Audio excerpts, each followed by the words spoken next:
Today we've got to talk embryos. Now, we haven't got a surrogate yet, but when we have a surrogate, they're gonna want to put something inside them. That's grim, but we are doing host surrogacy. So the surrogate is looking for an embryo of ours to look after, I guess, and to grow in her womb. I can't get used to using all of this wording. And the next bit's going to be fun too, because obviously to have an embryo, you've got to put stuff with other stuff. We have a fertility clinic nearby. As part of the fertility clinic, they also have access to egg donors. So we can kind of have the whole lot done in one go, so to speak. Part of the procedure is when you donate your contribution, they perform all the tests on it, all the sexual health stuff, because that will be going eventually after another step into a surrogate. So you've got to have all of your sexual health stuff done before you can have an embryo made, before the surrogate then takes that embryo, if that makes sense, right? So we've got a clinic around the corner. They do all the testing. They have access to egg donors through other couples that they assist, I'm assuming, and then bish bash bosh, embryos. And that is obviously where we need to get to. As a same-sex couple, we have to pay for all the treatments. If we were a straight couple, you get 3 rounds of IVF for free on the NHS. Read into that what you will. I will not add my comments.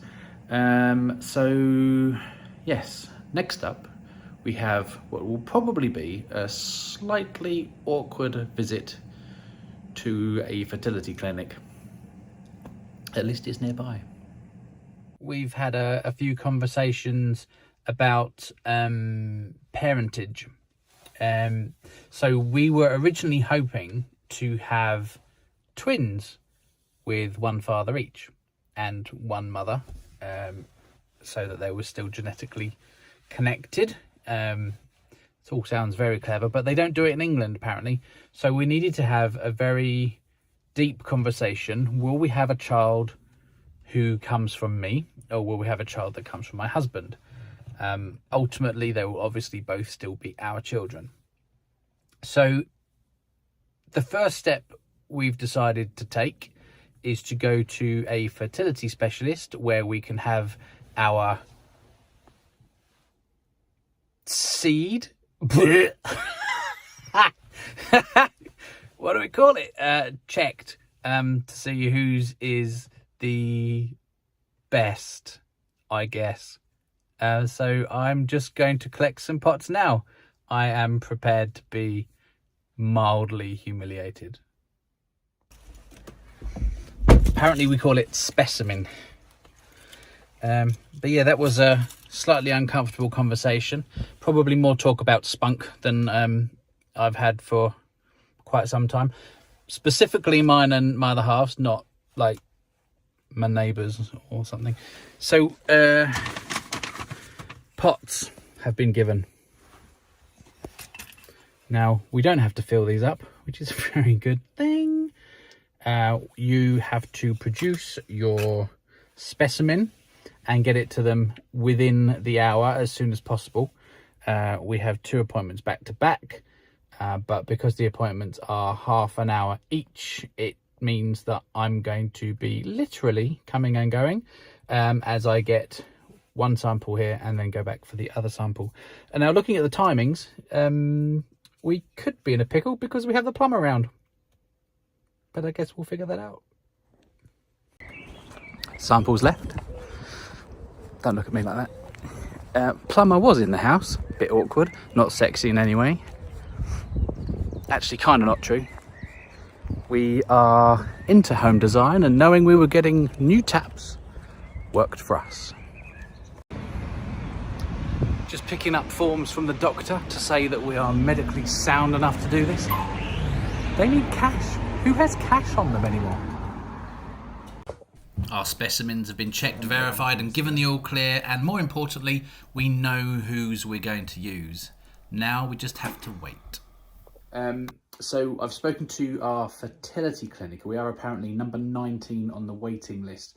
They predict that there's going to be a couple more months to wait there. But they do want us to schedule in some intention counselling, which is apparently a procedure that you have to do with the fertility clinic so that they can make sure that you're prepared. So we've been on the waiting list for egg donor with our local clinic for over a year, and we aren't moving very fast on it. In fact, we were told that probably looking at least another 8 months before you get to the top of the list, and we don't have much choice at the moment, so you could get an 80-year-old bag lady. Well, it wouldn't be, they have an upper age limit, but the point is you wouldn't have much choice. So last week we made the decision to go to a specialist donor agency. There are a few out there. The London Egg Clinic is one, and we spoke to a company called Altrui, which have had very good reviews from the surrogacy community. And last week we spoke to the equivalent of an egg donor matchmaker, I guess, who asked us a few questions on what would Louis like the mother of our child, in effect, to be like. What sort of age, what sort of interests, what sort of education, eye colour, hair colour, that kind of malarkey. And less than a week later, we've just had an email to say that a match has been found. So we're very excited. And we have a phone call imminently to find out if this new lady, just 6 days after joining this agency, is suitable for us. We'll find out soon. So we've had our call with Altrui. They found someone who is probably perfect. Height, eyes, study, interests, hair colour. We've picked someone that's kind of similar characteristics to both Michael and myself. She also has an interest in sports, which means that hopefully our child will get some urge to keep fit, which she won't get from either of her fathers. So the next step, we've said yes, by the way. She's also supplied us with a letter from herself, handwritten, so you can like read into that a little bit, into her motives, why she wants to help her family, why she's doing it, her own family life, a bit about her history. We've had a couple of photos of her as a baby, so we can kind of get an idea of what she looks like, but obviously it's an anonymous donor, so we don't know what she looks like now.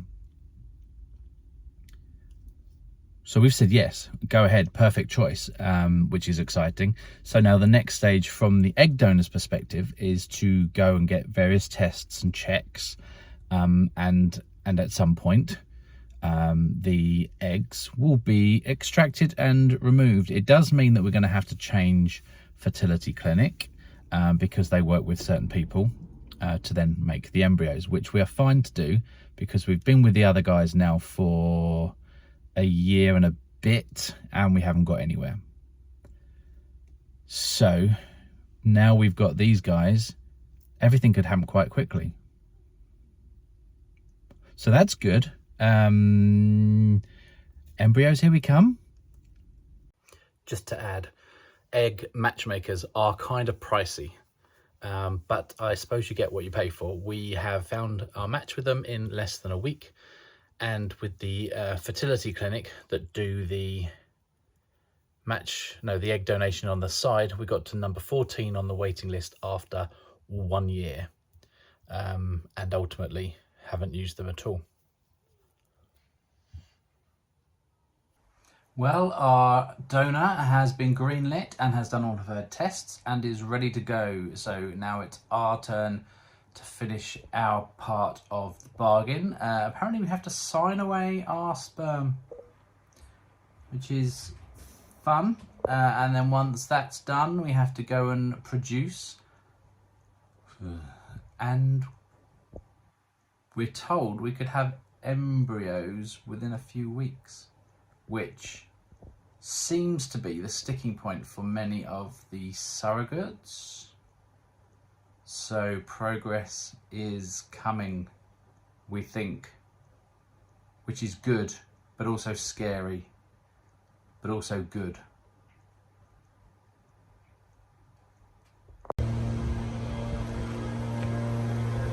So our egg host is now off to be stimulated, apparently. Oh, that was grim, sorry. And so now it's up for us to hold our end of the bargain. So hubby and I are off now to redo our samples that we've done previously, but now with this new agency, so everything is all in the one place. So yes, we're not as embarrassed talking about us all this as we used to. Just talking about semen deposits and sperm donation left and right, it just, I was going to say rolls off the tongue, but that's a bit grim. But anyway, we are off to do what we need to do, and we should be done in a couple of shakes, as it were. Well, hello.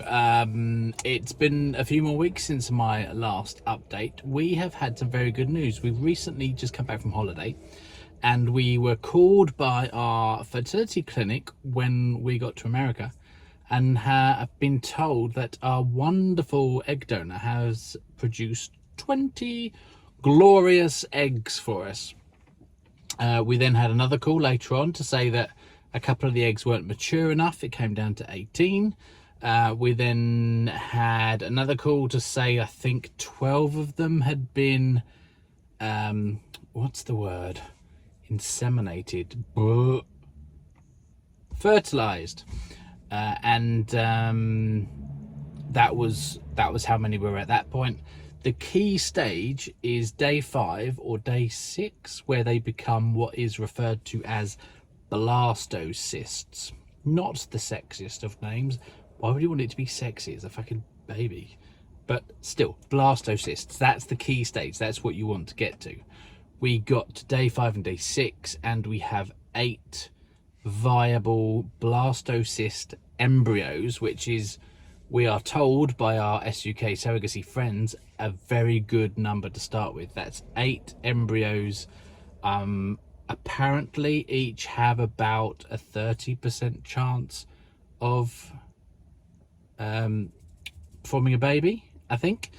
They do rate the eggs, like 5AB, 5BB, 5BC, things like that. And it's all to do with the success rate, or the likelihood of how they defrost after freezing. The 8 eggs that we've got, I think 2 are very good, 4 are average, and 2 are poor. But even a poor quality egg has the same chance of becoming a baby as a good one. It's just that defrosting stage. But even the difference between a very good and a poor is supposed to only be like 5% or something like that. It's not huge bucks. So we are at a stage now where we have 8 embryos, which is kind of cool and amazing and exciting. And it's the first time I've actually said it out loud. And I'm not sure if I should feel more excited or what. I'm kind of happy. I am happy, obviously, but I don't know. Nervous / numb / unsure / we don't have a surrogate yet. So what is there to be excited about? That's the next thing to work on. But big day, big milestone. Woo! So that was our entire embryo creation stage. It took 14 months. Unfortunately, 13 and a half of those months were delays because of the fertility clinic that we started off with first. We had never even considered that there would be differences between fertility clinics. The only thing that we had been looking at was the location. It was handy for us, therefore it was the way to go. But other things are clearly important. This particular fertility clinic didn't work with any egg donors. So literally we would have got whatever happened to come up. How can you have a child with the female material of just anyone? You want to have a choice, right? You need to have some involvement in who your child will be born from in terms of genetics. So other things to consider, as well as distance, are obviously price, but also the relationships that they've got with egg banks, egg donor matchmakers, people like that. So once we found the clinic that we wanted to use, it only took a couple of weeks. And having embryos is a major sticking point, we think, for surrogates. If you've got a surrogate looking at you and you have embryos ready to go, you're far more attractive as an option, if you like, than a couple of parents that they quite like that don't have them, because then they'll make a decision to work with them and then nothing can happen until the embryos are ready. So having embryos is a sticking point for surrogates. Now, the fact that it only takes a couple of weeks, a couple of friends of ours, they actually went abroad with their surrogate and did all the embryo stuff overseas. Now, this has benefits in that it's probably a bit cheaper and quicker, and plus you get a holiday overseas out of it, obviously. The legal issues, the biggest legal issues we think when you have overseas involvement is if the child is born overseas and then you have to kind of adopt them in the UK. However, if you do the embryo implantation stuff overseas and then you come back here again and the child is born in England, then it saves a whole lot of those complications. The difficulties of going down that route, of course, is then if you need any checkups or follow-ups, you have to either go back overseas again or potentially pay for a whole other clinic to do something back in the UK, in which case you're not even saving money. I am aware I'm rambling. That is not a route that we went down. We went down this route. So by the time we found the egg donor clinic that we were working with, the fertility clinic, it was only a couple of weeks before we had embryos ready to go. One thing we did do was plan ahead. So our ultimate goal was, we hope, we think, probably, depending on factors, to have 2 kids, one genetically linked to both of us. So what we did is we actually created this batch of embryos. All of these blastocysts are pretty much evenly split.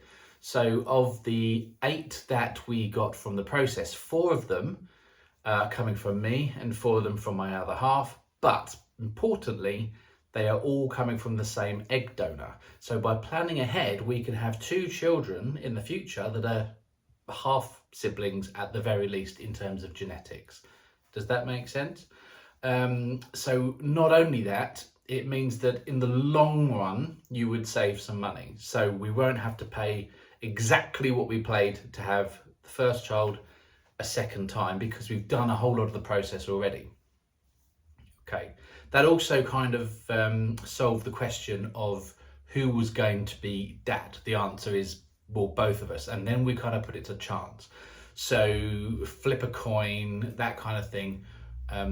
You're going to go first, you're going to go second. If it doesn't work, you're going to go third. If it doesn't work, it just keeps it fairer. Hopefully, this embryo stage has been helpful. As always, leave questions if you've got any, and I will answer them if I can. The next video is, how do you even find a surrogate? Because ultimately, it's all on them, and they're the ones you need. See you next time.